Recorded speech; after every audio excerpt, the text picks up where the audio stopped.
Finding myself in this surprisingly well-lit underground structure, I began to wonder about the wealth of the capital. Even conceiving of such a magnificently designed sewer system felt out of this world.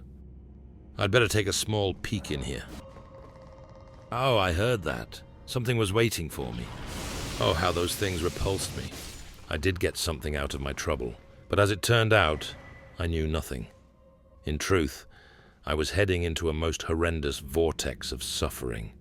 At this point, I began questioning my initial assumption, mainly because the air wasn't foul, as was to be expected, and I didn't come upon even the slightest traces of feces or other nasty substances.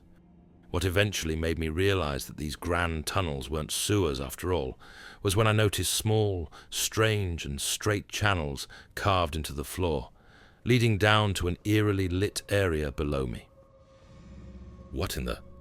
A golden chariot? And it was going right at me. Oh! I ran as fast as I could, being chased by that intimidating apparatus. Another one? I had somehow been surrounded by those ghostly vehicles.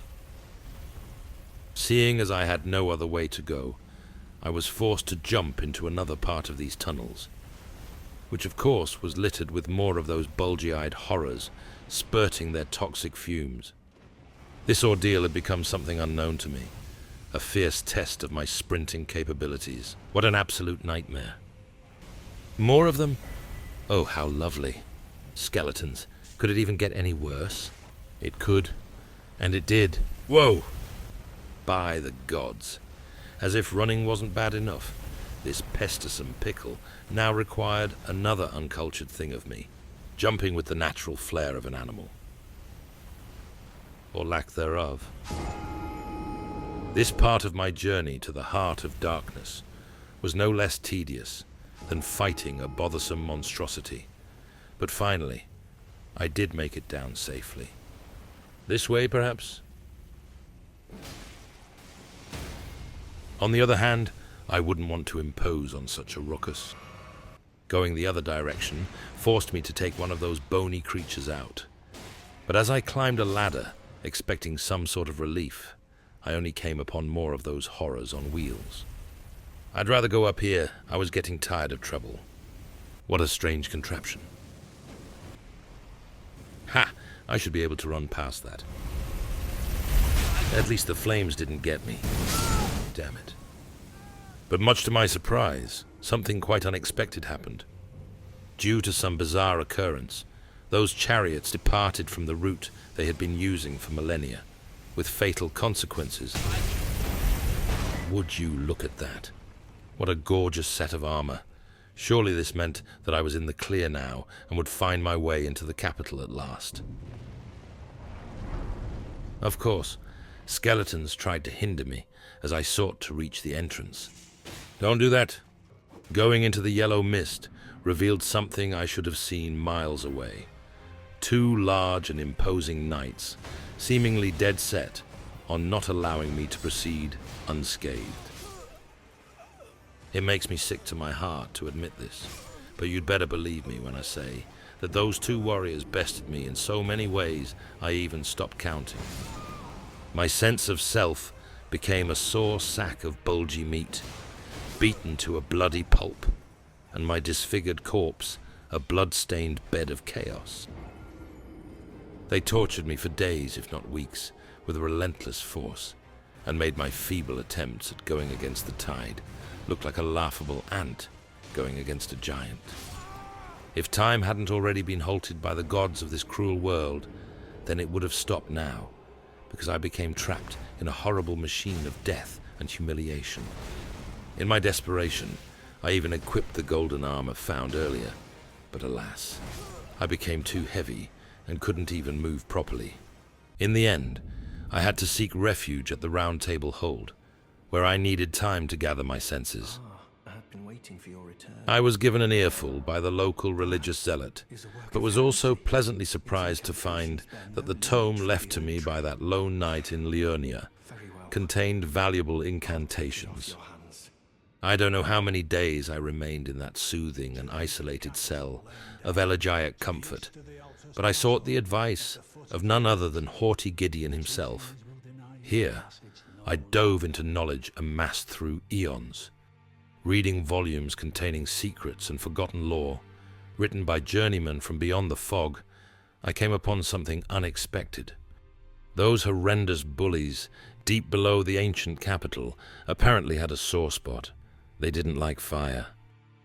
Well, that was interesting. I also learned of a certain weapon close to where I had previously been tempted by that coarse lump of iron. The unassuming ruin nearby, at least according to the footnotes of those scholars, contained a magnificent weapon of fire and brimstone.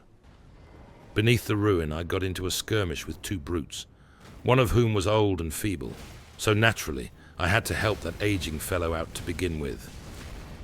They would have caused me an insurmountable amount of pain once upon a time, but now they just kept me from what I needed. And what I wanted was this ugly head. On my way back, I encountered a most aggressive nun.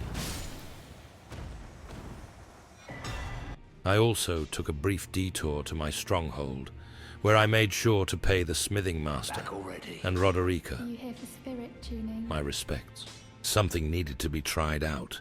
Thus, I went back into that lion's den, with hope and hatred blossoming in me, as pure and potent as the rage of the rabble revolting against ruthless rulers. I gleefully entered the fog and called forth the very shield skeletons obtained in the eternal city of Nokron. You're going the wrong way, friends. Oh no, that wasn't how it was supposed to go down.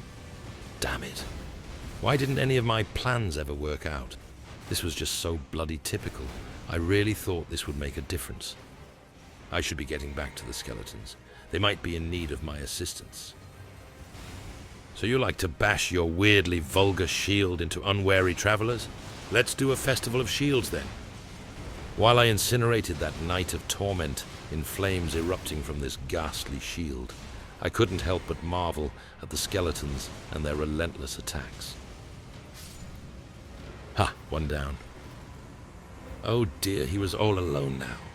We're coming for you! It turned out that those summoned creatures could actually be of use, after all.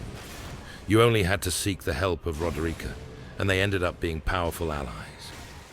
For that, and everything else, I will burn you. You are going into the sea of flames now, to become ashes.